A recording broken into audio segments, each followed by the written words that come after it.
भारत का दुश्मन नंबर 1 हाफिज सईद ने एक बार फिर भारत पर हमले की धमकी दी है। आतंकी संगठन जमात उद दावा का सरगना हाफिज सईद ने पेशावर में हुए हमले के लिए भारत को जिम्मेदार ठहराते हुए बदला लेने की बात कही है।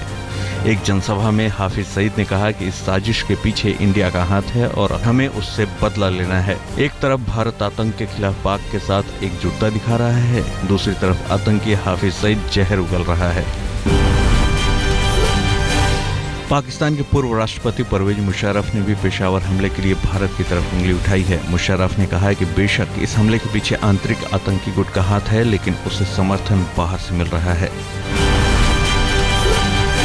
पाकिस्तान में आतंकी हमले के बाद भारत में भी अलर्ट जारी कर दिया गया है। खुफिया एजेंसियों ने खासकर दिल्ली के होटलों पर आतंकी हमले की आशंका जताई है। मंदिरों और बाजारों के साथ स्कूलों की सुरक्षा बढ़ाने के निर्देश दिए गए।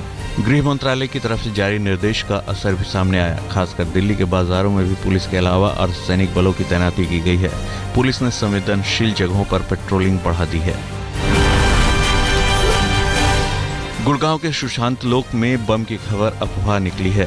बुधवार की शाम किसी शख्स ने ओडिशा से फोन करके गुड़गांव में बम होने की खबर दी थी। खबर मिलते ही सुशांत लोक इलाके में हुडा सिटी सेंटर और व्यापार केंद्र को खाली करा दिया गया, लेकिन जांच के दौरान कुछ नहीं मिला। पुलिस और बम निरोधी दस्ता ने पूरे 2 घंटे तक छानबीन की। अब पुलिस अफवाह फैलाने वाले शख्स की तलाश कर रही है।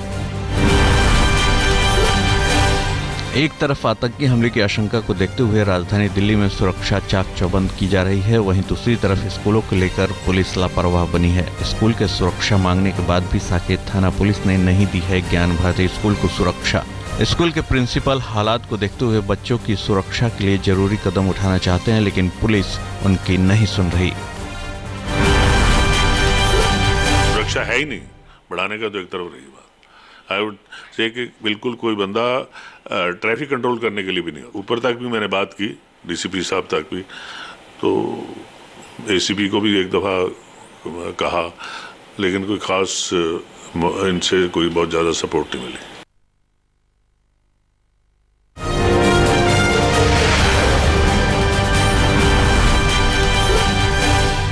पाकिस्तान के प्रधानमंत्री नवाज शरीफ हमले में घायल बच्चों की हालत जानने पेशावर के अस्पताल पहुंचे। प्रधानमंत्री शरीफ ने इस गम के माहौल में बच्चों के परिवार वालों से दुख बांटा। उधर अस्पताल में भर्ती बच्चों को देखने और उनका हाल जानने वालों का तांता लगा है। घायल बच्चों के परिवार वालों के आंसू नहीं थम रहे हैं। माँ बाप अस्पताल में जख्मी पड़े अपने बच्चों के जल्द ठीक होने की दुआ मांग रहे हैं। पेशावर में मासूमों के कत्लेआम के बाद मानो सारी दुनिया गम और शोक के लहर में डूब गई है। पाकिस्तान के दूसरे स्कूलों में बच्चों ने हमले में मारे गए 132 बच्चों के लिए दुआएं मांगी। आर्मी स्कूल में आतंकी हमले में मारे गए बच्चों का अंतिम संस्कार किया जा रहा है। माँ बाप और परिवार वालों के आंसू नहीं थम रहे हैं। जिन्हें 2 दिन पहले अपने हाथों से सजा संवार कर स्कूल भेजा था, आज उनका जनाजा उठ रहा है। पूरा पेशावर सिसक रहा है अपने मासूमों की मौत पर। गम और दुख इस कदर पसरा है कि एक चैनल में एंकर शो के दौरान रो पड़ी। तहरीक-ए-इंसाफ पार्टी के चीफ इमरान खान ने आंदोलन वापस ले लिया है। दुख में डूबे पाकिस्तान की हालत को देखते हुए इमरान ने फिलहाल शरीफ सरकार के खिलाफ अपना आंदोलन रोक दिया है। मकसद यह कि एक नेशनल प्लान प्रेजेंट किया जाए। अब कि हमने ये इकट्ठे तो हो गए हैं, अब हमने क्या स्टेप्स लेने हैं इस कंसेंसस को आगे बढ़ाने का और दहशतगर्दी खत्म करने का। आर्मी स्कूल में आतंकियों ने अपने कहर से पूरी 9वीं क्लास को ही मौत की नींद सुला दिया। बस बच गया वो अकेला खुशकिस्मत दाऊद, जो सुबह अलार्म नहीं बजने के कारण वक्त पर नहीं उठ पाया और स्कूल नहीं जा सका। अब दाऊद अपनी पूरी क्लास में अकेला है। पाकिस्तान सिसक रहा है तो उसका दर्द भारत भी शिद्दत से महसूस कर रहा है। देश भर के स्कूलों में मौन रखा गया और बच्चों के लिए दुआएं मांगी गई। जगह जगह शोक में कैंडल मार्च निकाले गए। दिल्ली, कोलकाता, पुणे, लुधियाना, धर्मशाला और बेंगलोर में पेशावर में मारे गए बच्चों की याद में कैंडल मार्च निकाला गया। दिल्ली में राष्ट्रीय सुरक्षा सलाहकार अजीत डोभाल ने पाकिस्तानी दूतावास जाकर हमले में मारे गए बच्चों को श्रद्धांजलि दी। सामाजिक कार्यकर्ता अन्ना हजारे ने बच्चों की मौत पर गहरा दुख जताया है। वहीं पूर्व क्रिकेटर सचिन ने भी मासूमों की मौत पर शोक व्यक्त किया। यार क्या दोष था वो बच्चों का, निष्पाप बच्चों को हम मार रहे हैं। ये तो बहुत मानवता को कलंक है।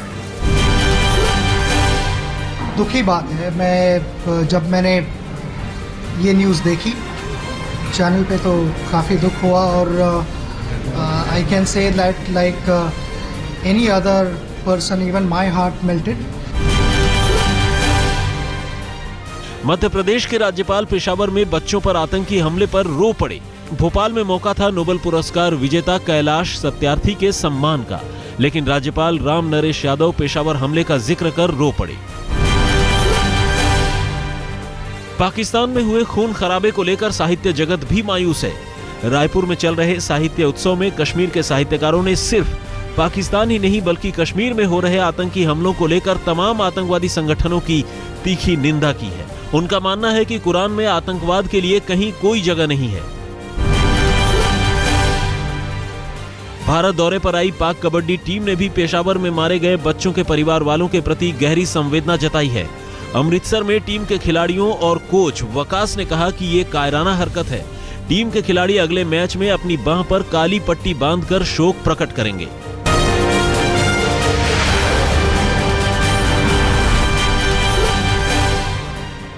जीएसटी बिल यानी गुड्स एंड सर्विसेज टैक्स के लिए जरूरी संविधान संशोधन बिल को कैबिनेट की मंजूरी मिल गई है। मंजूरी के बाद बिल इसी सत्र में सदन में पेश किया जा सकता है। बिल को संसद की मंजूरी और कम से कम आधे राज्यों की रजामंदी लेनी होगी। अब बिल को सदन में पेश करने का रास्ता साफ हो गया है, लेकिन बिल को कानून बनने के लिए अभी लंबा सफर तय करना है। बिहार के मुख्यमंत्री जीतन राम मांझी सिर्फ अपने बड़बोलेपन के लिए सुर्खियों में नहीं आते। एक कार्यक्रम में पटना सिटी पहुंचे मुख्यमंत्री मांझी ने अपने एक मंत्री को मंच पर जोरदार फटकार लगाई। कला और संस्कृति मंत्री विनय बिहारी को मांझी ने कहा कि जो समस्या हो वो उनसे कहें, जनता के बीच में सरकार की फजीहत ना कराएं। आम आदमी पार्टी मुंबई दिल्ली में लजीज दावत देने के बाद अब लखनऊ में दस्तरखान बिछाएगी। मकसद एक ही, पार्टी के लिए ज्यादा से ज्यादा चंदा इकट्ठा करना। दिल्ली में चुनाव के लिए फंड जुटाने में जुटी पार्टी 27 दिसंबर को लखनऊ में लंच पार्टी का आयोजन कर रही है।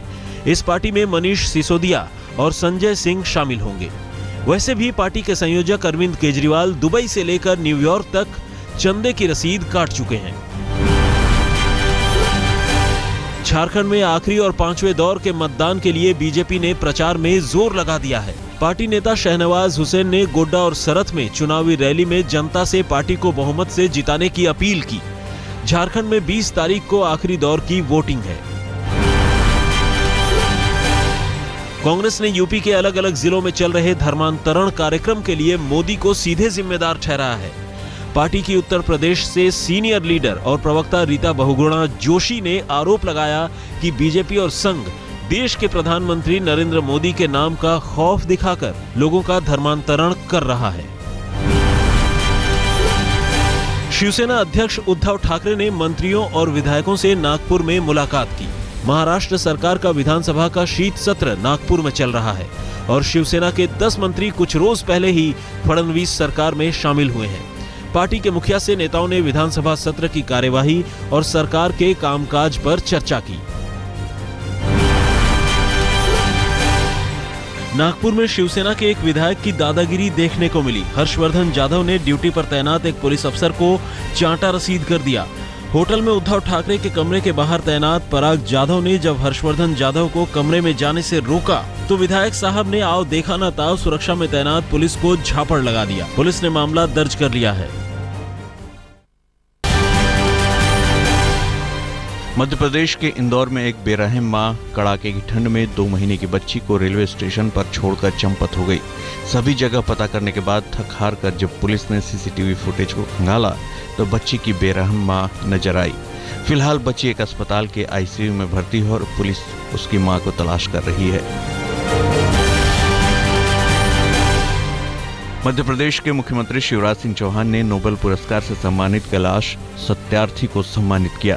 शिवराज ने विदिशा के उस स्कूल का नाम कैलाश सत्यार्थी के नाम पर रखने का ऐलान किया जिसमें कैलाश ने पढ़ाई की थी। सत्यार्थी को राज्य अतिथि का दर्जा दिया गया है। सत्यार्थी ने कहा कि वो अपने अभियान को तब तक जारी रखेंगे जब तक आखिरी बच्चे को सामाजिक हिंसा से मुक्त नहीं करा लेते। शिवराज सरकार भी सत्यार्थी के अभियान से जुड़ेगी। नोएडा दिल्ली डीएनडी पर उस वक्त अफरा तफरी मच गई जब एक 12 फीट का अजगर सड़क के बीचों बीच आ गया। फ्लाईओवर पर अजगर को देखकर गाड़ियां रुक गई। आनन फानन में वन विभाग के लोगों को बुलाया गया जो उसे उठाकर ले गए और जंगल में छोड़ दिया।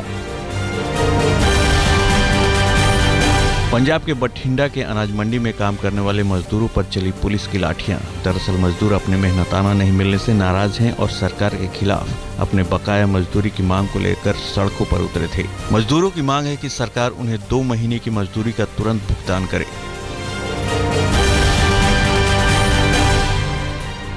पश्चिम बंगाल के मेदिनापुर में टीएमसी समर्थक छात्र के 2 गुटों में जमकर झड़प हुई। दोनों में एक गुट अपने कॉलेज के छात्र समिति पर कब्जा चाहता था। इस झड़प में 6 छात्र गंभीर रूप से घायल हुए हैं।